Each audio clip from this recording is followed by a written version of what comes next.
আসসালামু আলাইকুম। ঈদ মোবারক, পাশাপাশি নির্বাচন মোবারক। দেশে বিদেশে যে যেখান থেকে আমাদের আজকে এই ভিডিওটি দেখছেন, আশা করি সবাই ভালো আছেন এবং পরিবারের সাথে অথবা প্রবাসে ঈদুল আজহা পালন করেছেন। আল্লাহ সবাইকে সুখ, শান্তি, সমৃদ্ধি দান করুক। তো যাই হোক, আজকের দিনে আমার মনে হয় ঈদের দিন আরো একটা ভালো সুখবর দিয়েছে আমাদের প্রধান উপদেষ্টা ডক্টর মোহাম্মদ ইউনূস। এই মুহূর্তে বাংলাদেশের রাজনীতিতে যে উত্তাল ঝড়, যে মতানৈক্য, যে বিষয়গুলো নিয়ে সেগুলো সম্পর্কে একটা ক্লিয়ারেন্স তুলে দিয়েছেন। বিশেষ করে নির্বাচন, ইতিমধ্যে জেনে গেছেন এপ্রিলের প্রথমার্ধে নির্বাচনের ইস্যুটা সামনে চলে আসছে। আর আরেকটা বিষয় ছিল সেটা হচ্ছে করিডোর। করিডোরের যে আলোচনাটা সারা বাংলাদেশে ছড়িয়ে পড়েছে, সেটা কিন্তু আমাদের সরকারের ভেতর থেকেই একজন উপদেষ্টা তিনি প্রথম আলোচনা করেছিলেন। এরপরে যখন এটা নিয়ে রাজনৈতিক দলগুলো, সেনাবাহিনী বা আম জনতা এটা নিয়ে প্রতিক্রিয়া জানালো, পরবর্তী সময় বিষয়টা আবার একটু পরিবর্তন হয়ে গেল। তো যাই হোক, এবার করিডোরের ইস্যুটাতেও আমাদের আজকে ডক্টর মোহাম্মদ ইউনূস তিনি বিভিন্ন ইস্যুতে বক্তব্য দিয়েছেন। আর এই বক্তব্যে করিডোর বিষয়টাকে তিনি ক্লিয়ারেন্স করেছেন যে আসলে ঘটনাটা কি। মিয়ানমারকে করিডোর দিয়েছে আসলে এরকম প্রচার হয় নাই যে দিবে। আমরা যারা এটা নিয়ে আলোচনা করেছি আমরা বলছি যে সরকার এরকম একটা প্রস্তাবনা পাইছে বা সরকার এরকম একটা প্রস্তাবনার দিকে যাচ্ছে, দিছে না। ডক্টর মোহাম্মদ ইউনূসের এই জায়গাটাতে একটু ভুল ছিল। তো দিয়েছে বলে যে অপপ্রচার চালানো হয়েছে তা মিথ্যা। অবশ্যই এখানে দিয়ে দিছে এই কথা বলা হয় নাই, হয়তো টুকিটাকি কেউ বলেছেন। তিনি বলছেন যে রাখাইন রাজ্যে মানবিক বিপর্যয়ের জন্য একটি ত্রাণ চ্যানেলের প্রস্তাব করেছিলেন জাতিসংঘ মহাসচিব। এটা করা হলে রোহিঙ্গাদের প্রত্যাবাসনে সহায়ক হবে, কিন্তু এই প্রস্তাবের পর্যায়ে রয়ে গেছে। জাতির উদ্দেশ্যে দেওয়া ভাষণে ডক্টর ইউনূস বলছেন, আপনারা জানেন আমাদের দেশে এখন 12 লক্ষ রোহিঙ্গা বসবাস করছে। প্রায় 1 লক্ষ রোহিঙ্গা এসেছে 2023 থেকে 24 সালের সেপ্টেম্বর সময়কালে, যখন রাখাইন রাজ্যে ব্যাপক যুদ্ধাবস্থা বিরাজ ছিল। সেখানে চলমান সংঘাত এবং মানবিক পরিস্থিতির কারণে এখনো অনেকে আসতে চেষ্টা করছেন।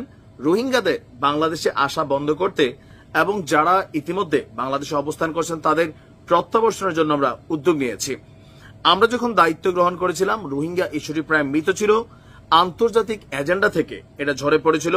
সে অবস্থা থেকে আমরা ইস্যুটিকে বিশ্ববাসীর দৃষ্টির সম্মুখভাগে নিয়ে এসেছি। আমি গত বছর সেপ্টেম্বর মাসে জাতিসংঘ সাধারণ পরিষদে রোহিঙ্গা বিষয়কে একটি আন্তর্জাতিক সম্মেলনে অনুষ্ঠানের আহ্বান জানিয়েছিলাম। আর জাতিসংঘের সকল সদস্য রাষ্ট্র এই বিষয়ে একমত হয়েছে এবং তারা একটু উচ্চ পর্যায়ের আন্তর্জাতিক সম্মেলনের আয়োজন করারও সিদ্ধান্ত নিয়েছে। আর এবছর সেপ্টেম্বরে যুক্তরাষ্ট্রের নিউ ইয়র্কে এই বিষয়টা নিয়ে একটা সম্মেলন অনুষ্ঠিত হবে। তো প্রত্যাবাসনের বিষয়ে একটি বড় অগ্রগতি হচ্ছে মিয়ানমার সরকার কর্তৃক প্রত্যাবাসনযোগ্য রোহিঙ্গাদের সর্বপ্রথম তালিকার ঘোষণা। আর গত এপ্রিল মাসে ব্যাংককে বিমস্টেক সম্মেলনের সাইডলাইনে আলোচনার সময় মিয়ানমার সরকার প্রথমবারের মতন 1,80,000 রোহিঙ্গা প্রত্যাবাসনের ঘোষণা দিয়েছে। তো যাই হোক, তিনি এখানে বলছেন যে বাংলাদেশ করিডোর দিয়ে দিয়েছে বলে যে অপপ্রচার চালানো হচ্ছে, আমি সুস্পষ্টভাবে বলছি এটি সর্বৈব মিথ্যা। এটি চিলে কান নিয়ে যাওয়ার মতন গল্প। যারা অসত্য কল্পকাহিনী বানিয়ে বাংলাদেশের মানুষকে বিভ্রান্ত করে অশান্তি সৃষ্টিতে নিয়োজিত, এটা তাদের শিল্পকর্ম। তো যাই হোক, আমার মনে হয় ডক্টর মোহাম্মদ ইউনূসের কাছেও তথ্য চাইতে একটু ভুল হয়। কেন? কারণ দিয়ে দিয়েছে এই কথাটা আসলে আমি শুনি নাই, দেওয়ার প্রস্তাবনা আছে বা আলোচনা চলছে, ওইটাই ছিল। আর এর মধ্যে আপনার চট্টগ্রাম বন্দর বিদেশিদের দিয়ে দেওয়া হচ্ছে যে বিষয়টা ছিল, সেটা সম্পর্কে তিনি ক্লিয়ার করেছেন যে চট্টগ্রাম বন্দরকে বিদেশিদের দেওয়া হচ্ছে বলে দেশের মানুষের মধ্যে যে সমালোচনা, এটা আসলে ভুল। বরং যাদেরকে বন্দর ব্যবস্থাপনার দায়িত্ব দেওয়া হচ্ছে তাদেরকে দিলে বাংলাদেশের উপকার হবে। তাদের কাছ থেকে বন্দর পরিচালনার শিক্ষা নিয়ে একদিন বাংলাদেশের মানুষরাই আপনার আরো স্কিলড হবে, ডেভেলপ হবে এবং বিশ্বব্যাপী কাজ করার সুযোগ পাবে। এখানে বন্দর নিয়ে অনেকের মধ্যে কৌতূহল হয়েছিল যে বিদেশিদেরকে নাকি দেওয়া হচ্ছে। আমি আগেও জানিয়েছি চট্টগ্রাম বন্দর অর্থনীতির হৃৎপিণ্ড অতি দুর্বল। এখন স্বাভাবিক, বাংলাদেশের অনেক ধরনের সমস্যা আছে।